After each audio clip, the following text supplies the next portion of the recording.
What is going on, my broskiis? My name is Toadski, back again, here to bring you guys yet another One Piece Treasure Cruise video. Of course, we're heading into the month of November now. Can you believe it? We've only got this tier list video and one more, and we're already at the New Year's celebration, bro. I can't believe it. But yeah, we're here to talk about this month's tier list. We're going to make some changes, hopefully. I actually haven't really had that much of a think about it, so we're going to pretty much do this on the fly. We've got a bunch of new characters to add to this list as well. We do have, we've got Garp as well. We've got, I don't know if I actually had Garp in the last list. I think Garp was in the last list. I don't know why he's here right now. He should be way up there. Yeah, like the VV and stuff. Yeah, I don't know why these characters are down here. They probably should have been on the list already. I don't know why they ended up being down here. I digress. We also have a bunch of new characters. Avalo Pizarro. We have Koby, Shiryu, 6+ Magellan, Roger, Rayleigh, and Gaban, and then the new Halloween characters with Uta, as well as the new 6+ for Halloween Perona. So, well, let's go ahead and do this. Before we get into things, I do want to just add the characters that really should have been added from last month. I have no idea why they are not added, so let me just go ahead and add them to the list right now. And look, I don't even remember where I placed them last month, but judging from how they performed throughout the month, I am probably not going to rank them too highly. I think Vivi is probably just a niche use. I think Garp is actually pretty interesting. He'll probably go in rarely used, and I think this character is also a niche use. I just don't think at the moment there's a good place for this unit. Set target status in the super type is really, really good, but there's just not a lot of characters that are supporting this unit right now. I think when there is more support for this unit, strikers with this and versus Law, for example, are going to be pretty strong, right? In terms of the other characters on this list, one thing that I did notice when I brought up the list is, like, this character I do want to bump up. Versus Blackbeard is, like, legitimately so freaking good that he does need to be in this in the top tier here. It is a bit of a shame that Law is kind of attached to this unit because it does bring the unit down, but at face value, this character is really good because Blackbeard is amazing. The fact that Law sees not much use from this unit is a downside. If this unit did, like, if both sides of these units were god tier, I would love to rank them a lot higher. Like, for example, like, Shanks has his really good uses in super bosses. I love Kid's design, but overall, they're just, like, pretty good. They're just really, really good units, but they're not, like, reaching the top echelons of characters that are going to see play in, like, every piece of content ever. But for versus Blackbeard, he does see a lot of use, especially recently with the powerhouse support that has been releasing. He's just so good, and the HP guard that he gets access to, man, is so powerful. Being able to get around so many debuffs that normally you'd have to kind of get around yourself with specials or other supports or other effects. HP guard can kind of just save you in a lot of cases, which is good. For those reasons, I do want to bump him up quite high. This Zora here, probably going to bump this guy down a little bit because he just doesn't really see that much play. Same as this Sanji, but I do really like Sanji. I think he's really good. And then as for the rest of the characters, I feel pretty comfortable where they are. Like, you could be a little nitpicky in terms of some characters should be slightly higher than others, but I'm not going to be super nitpicky. In terms of the top 5, we actually are going to probably make a change to the top 5 as well. Let's start talking about some of these new characters, though. Avalo Pizarro, like, to be honest, I actually have no freaking idea what this guy actually does. So let me go ahead and pull him out. I do have my One Piece Treasure Cruise game up right here. So Avalo Pizarro, with his special ability, he reduces damage and nullification by 1 turn, which is good. He does 500 times attack and dex damage to one enemy. Okay. Nullifies 96% of each enemy's damage, so he has a really good defensive effect. He allows you to get color affinity for powerhouse for 2 turns. Cannot be removed by the crew or the enemies. That's pretty nice to have. And if you have 6 powerhouse characters on your crew and you have 50% or below HP, which is really good for versus Blackbeard, he will go ahead and reduce Despair by 7, reduces powerhouse characters versus gauge effect and switch effect gauge by 2, and further increase your color affinity by plus 0.3. So I think most of the time you're going to use it to remove 1 turn of damage nullification. It's a damage dealing special, so there could be some supports that could attach to this guy. He has really good defensive capabilities, so if you are using versus Blackbeard, for example, and the enemy does a death hit, this could potentially save you in some cases. And then he gives you relatively good color affinity boost, okay, you know, kind of utility. So I think because he does kind of see play with versus Blackbeard, and he's kind of like a utility sense, I think he probably goes in this kind of tier here. He's a utility unit that does a bit of damage with the color affinity boost. He could see some play. I'm not really well sold on the unit. He seems relatively fine. Like, I'm not saying go out and pull for this unit because he's so busted. I think he's just an okay unit. He is a Rumble legend too, so not a lot of people are going to get access to him. But I think overall he's just a solid legend, you know, solid Sugo Fest exclusive. We've got Koby next. So Koby debuted throughout the month as a treasure map exclusive character. I was lucky enough to actually pull this guy. Koby is a very interesting unit. I think that he's fine. The captain ability itself, I think they had a good idea, but the fact that you have to apply a special ability to apply a territory in order for his captain ability to trigger the utility of removing special bind or bind by 6 turns. That's a real downside when we have so many other legends that come out that just straight up remove a bunch of debuffs by 5 to 10 turns in their captain ability. But this guy, you have to use a territory special first. A little bit annoyed by that. If he just removed one of those debuffs by 10 turns, he would be infinitely more useful. And then one of the effects locked behind a territory special, I think that would make the character absolutely perfect. The character is really focused on fighters, which makes a bunch of sense. The super type effect is actually pretty good. It does do wave clearing, including base defense, so he could see quite a lot of play in future TMs moving forward. He does remove special bind with his effect, and then you can use his special ability as a captain. So I do think he's going to see quite a lot of play in future treasure maps for that. He does have the ability to change some characters' classes into fighter, which could be kind of okay. The special ability itself gives you an orb boost, can give the territory stuff, the utility. So yeah, I think that Koby is actually not a bad unit. It's just that considering the situation of the whole scene that this character is portraying, a lot of people expected a lot more from this unit. But I think if you really take a look at it, I think he's a much better unit than Garb. Like, Garb can provide some pretty interesting pieces of utility and stuff, but I think Koby is just a better unit, and I think he's going to see more play than Garb, because Garb is a monthly legend. He is going to be more accessible for sure, but I think Koby is just going to see more play compared to what Garb has, you know? In high damage content, he's not going to see play, but more for speed farming kind of senses, he's not terrible in that facet. So Koby, I'm actually a pretty decent fan of him. He's okay. We'll see how things go moving forward. The next character on the list is Shiryu. I think Shiryu actually might be one of those legends that a lot of people sleep on, because I really do like this character's design. The captain ability, like, it's fine. Like, it has, like, pretty much the stock standard stuff. A little bit of cooldown, a little bit of damage, matching slots, you know, pretty cool stuff. He does have the cool ability, though. If you fall below 20% health, he automatically triggers the special, so that's cool. Potentially using double special launch is a good thing. But he does have Captain Action, and his Captain Action is the best version of Vanish that we have seen in the game's history. Characters that have the Captain Action of Vanish, Sober Mask, and Queen, they only last for 3 turns. This guy's lasts for 5 turns, so you can use it way earlier on in the content. It dodges Special Bind, Blow Away, Despair, a bunch of different debuffs. It just avoids completely.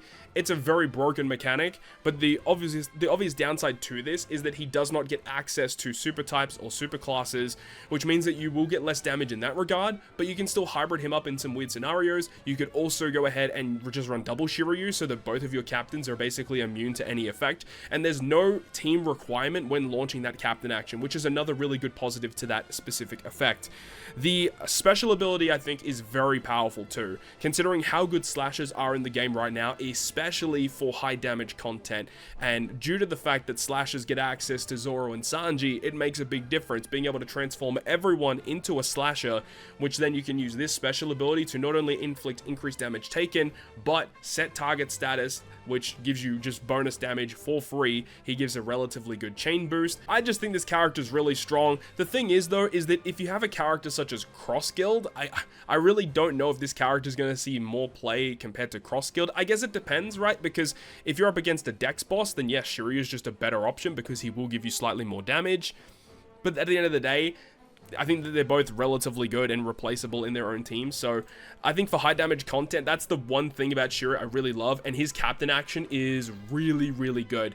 I think that Shiryu is kind of akin to what Alba does, although they are slightly different. They are both powerhouse focused, which is interesting. You could hybrid these two up together, actually, if you really wanted to. Alba obviously has the effect of generating Wano slots for the crew, which is very strong. He has access to super type, so your int characters do get additional damage versus Psy units, of course. And he also provides special bind removal, cooldown reduction with his special ability, -2 turns, I believe it is as well. So, like, Alba does provide more to the team, But honestly, like, I think Shiryu high key is legit one of the better legends that is released this year. I'm literally putting him up in this top tier.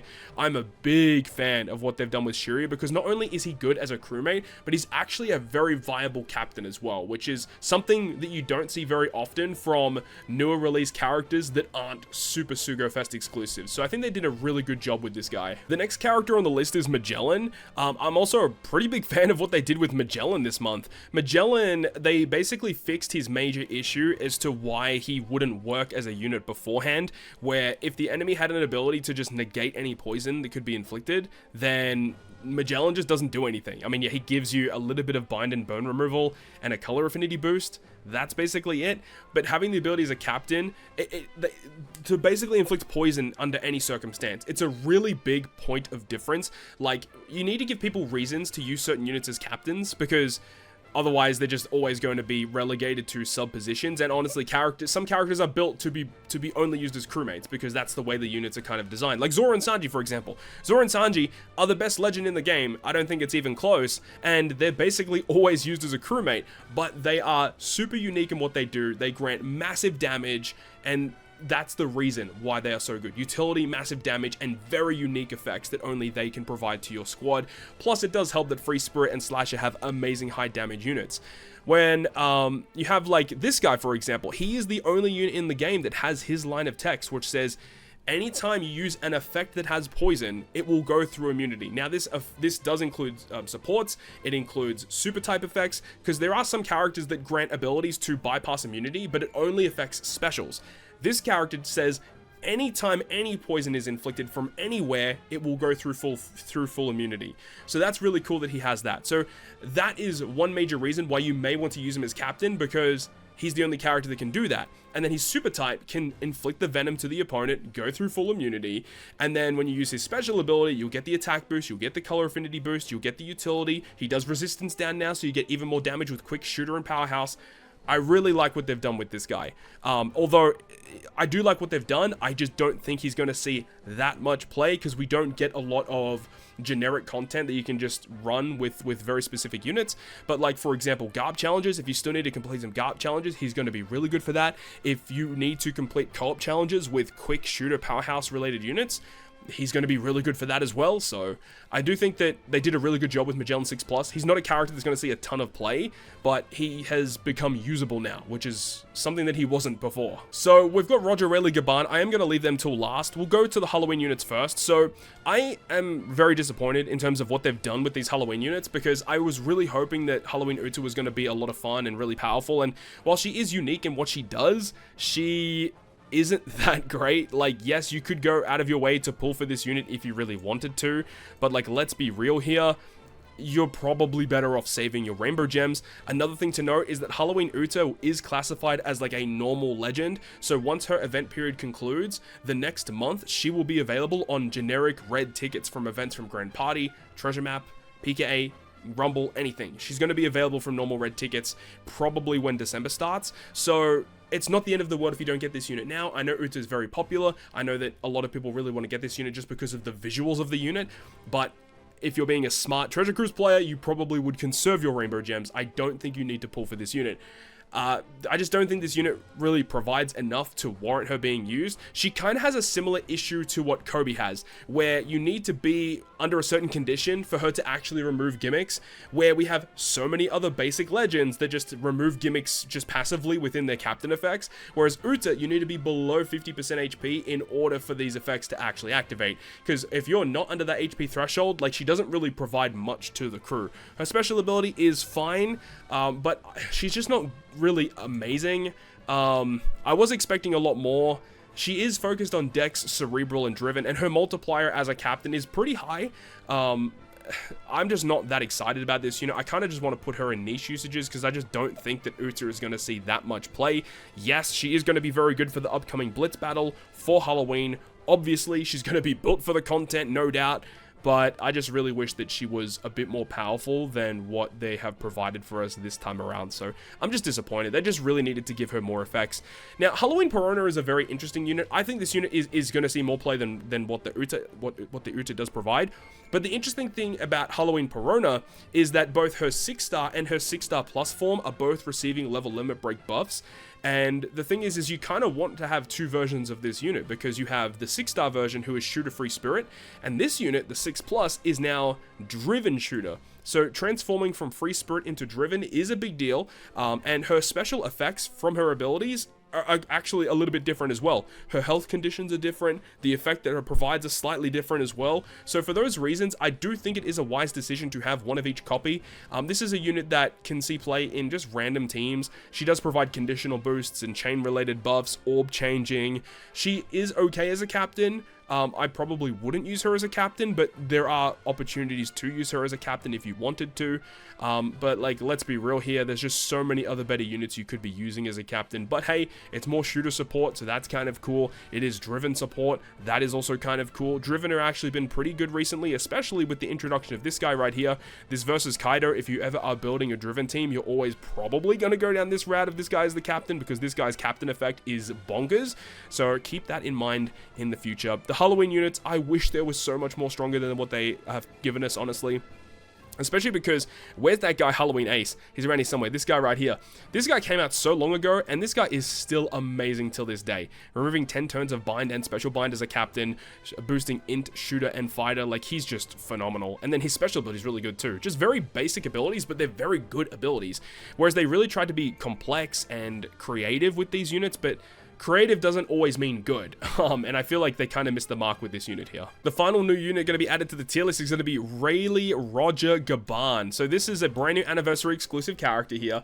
This unit obviously is a bit of a controversial one, because, you know, it is an anniversary exclusive, and anniversary exclusives are interesting in the fact that, you know, they don't come around very often. We only get them, you know, a couple times a year. We only get a very small window to actually pull for these units, and a lot of the times, the characters that debut for anniversary events, they're very hit or miss. Sometimes you'll get an amazing one, like, you know, during the 10th anniversary, the Dex Roger that we got. He's a phenomenal unit and can be used in just about every piece of content in the game. Just a great unit. And then you get really, really bad ones, like, I mean, if we just go to the anniversary list here, there's a lot of characters here that are just, like, not great. Like, Odin Toki doesn't see a lot of play. Koby is very hit or miss. You've got Cross Guild, which is my favorite legend release of the year, one of my favorite legend releases of the year. The Strength Blackbeard, when he first came out, was really good, but he's very difficult to build teams for. Even the Anniversary Ace, pretty mediocre. Anniversary Luffy's okay. The Sabo is phenomenal. K-Dad is fine. The waifus, they're fine. They're perfectly usable for sure. Dex Zoro, very bad, honestly. A little overrated, but he's got a good utility special, but damage-wise, not great. So as I said, you know, you get very, very, very hit or miss characters from the anniversary. And this is going to be one, it's going to be hard to actually determine whether this guy is going to see a lot of play or not, because he does introduce this new mechanic of the captain shift. And after using it for a little bit, I can definitely see the potential of this gimmick being powerful in One Piece Treasure Cruise. Being able to switch your position at a whim is very powerful, because you can have two different utility captains. Let's say you have a captain that removes bind, or a character that removes paralysis, and a character that removes despair. You can have this guy sitting as your sub, and if you know you're about to be inflicted with bind, activate that captain shift, put into the captain spot, boom, now you resist bind for the next turn. So there's really cool ways you can abuse this kind of thing. Also for characters that have the ability, like a really good crewmate ability. Let's say they have a crewmate ability that like resists special reverse, and you want to make sure that that character can resist the special reverse and then use their special ability in the next turn. If you set them as the captain, you can make them become the sub, use their special abilities as a sub, and then have this guy as your captain, and this is a very good captain as well. So yeah, there's cool uses for this for sure, but it's just the fact that this character is like kind of slasher focused and honing in on the critical attack potential ability, where this is akin to what they did with the shooters, and how a lot of these most recent shooter captains are focusing on, if you hit with a barrier penetration unit and it activates, you remove a defensive effect. This is the same thing but for crit, But the problem is that critical hit isn't always 100% chance guaranteed. You have to use certain effects to make it a guaranteed crit chance, whereas with Barrier Pierce, you can make it guaranteed based on your HP requirement. So some characters need to be at low HP, some characters need to be at high HP. A lot of the older Sugofest exclusives that are shooter related don't even have an HP condition at all. They're just guaranteed Barrier Pierce, whereas there are only a very select number of characters that have critical hit that are 100% guaranteed, which means that sometimes you can just use this captain effect, try and, use those perfects to remove defense and Rainbow Shield by 2 turns when you hit a perfect with your critical hit effect, and it just doesn't proc because the character doesn't land a crit. Now, we'll say that that kind of situation is very rare, but it could actually come up, and it's just a comparison between what they try and do with slashes versus what they're doing with the shooter class. The character's special ability, I really wish that the effect of this character's special when you used it as a captain was better, because when you use it as the captain, the effect that you get, I mean, they all have the same effect, but there's a slight change depending on if you use it as a sub versus a captain. So the change is if you use it as a captain, one effect that you get is it changes the multiplier of strength and int slots to 2.75 if they're matching, whereas if you use it as a sub, that effect is scrapped, and instead you remove 7 turns of bind, you get a 1-turn orb lock, and a 40% HP recovery. I think that effect is way more superior compared to just changing slots to 2.75 times multiplier. And what I will say is this character does have an ability to grant 3 times attack to your int, strength, and slasher units for 3 turns. A 3 times attack boost in 2024 isn't all that really great. It's really not that great, honestly. It's really not. Now, the attack boost cannot be removed by the enemy or your own effects, which is good, but I feel like this is only going to be a good effect if you have other ways to make the attack boost from this character far superior. 3 times attack boost is pretty mediocre, honestly, all things considered. Now, where would I actually rank Roger and Rayleigh and Gaban? Now, Roger, Rayleigh, Gaban, they're not a bad unit at all. However, am I going to put them in always used tier? I don't think they deserve to be in this tier. But what I will say is the captain shift mechanic is very intriguing. And I think for that reason, I do want to put them relatively high. But it's really hard to rank them high at the moment because there's just so many other units I would rather use as a captain over this guy. But that's the thing. You don't have to use this character as a captain. You can use him as a crewmate. And then, if you want to have them as a captain, you can activate captain shift, put him to the top, and you're good to go. There is an obvious issue with that as well. Is that sometimes there are certain debuffs that only happen to certain characters on the crew. And if at any point a character in the middle right position receives a ton of debuffs, that could be a problem, right? Because it means that the captain shift is compromised and it won't be able to work effectively. So there are some problems with the unit, I think. If the captain shift could actually occur from any position, that would be interesting. And then if you're the captain and you want to switch back, it puts you only back in the middle right position. But having to be in the middle right position to switch into the captain is a little annoying in my opinion. But that's the rundown of Roger, Rayleigh, Gaban. I think that that's an interesting design, but I think that when they finally get a little bit more of a grasp into the captain shift, I think that there's going to be better units that come out in the future with this mechanic, but we'll have to wait and see. Now, in terms of the top 5 units, I am going to make a slight adjustment here.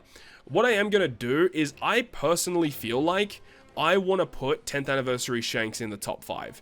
It's crazy because when 10th Anniversary Shanks came out, I put him like at the bottom here. I was like, yeah, I did not really care for the unit at all. And I kept bumping him up, kept bumping him up, kept bumping him up. And yeah, I do think he does deserve to be in the top 5.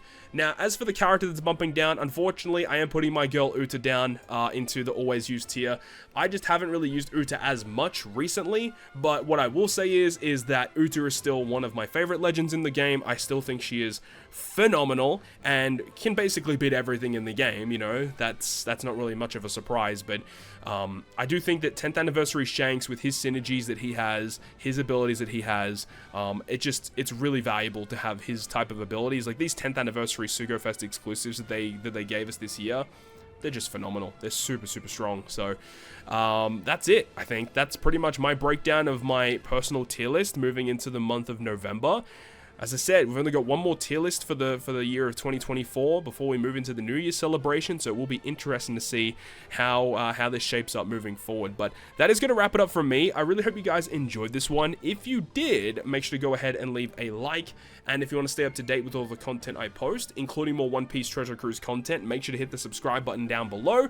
On that, guys, I'll see you guys within the next video.